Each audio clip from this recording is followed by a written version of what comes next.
พี่น้องอยู่ต่างประเทศอยากโอนเงินให้เฮาต้องเฮ็ดแนวใดเดี๋ยวคลิปนี้มีคำตอบสำหรับการรับเงินโอนจากต่างประเทศปัจจุบันทางธนาคารเฮามีอยู่2แบบด้วยกันคือ1คือแบบ Swift Code 2คือแบบผ่านระบบโอนเงินด่วน MoneyGram ซึ่งทั้ง2ระบบนี้แม่นสะดวกสบายหลายต่างกันเพียงแต่การรับเงินใช้ระยะเวลาน้อยหลายต่างกันเท่านั้นระบบ Swift จะใช้เวลารับเงิน 1-3 วันราชการส่วนระบบ MoneyGram เป็นระบบเงินด่วน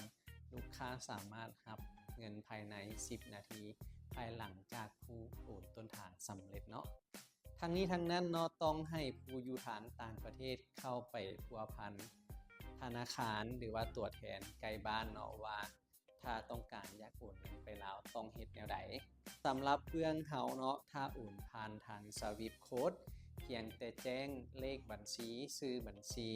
ข้อมูลบัญชีของเบื้องลาวเป็นภาษาอังกฤษและที่สำคัญก็คือ Swift Code ของ BCL พร้อมกับชื่อและ TU ของ BCL ของพวกเราส่วนการโอนผ่านระบบเงินด่วน MoneyGram เนาะก็มี2วิธีด้วยกันก็คือแจ้งเพียงแต่ชื่อนามสกุลตามบัตรประจำตัวหรือว่าสำเนาครัวหรือพาสปอร์ตหลังจากได้เลขรหัส8ตัวแล้วก็มารับเงินอยู่ที่ธนาคารหรือว่าตัวแทนไกลบ้าน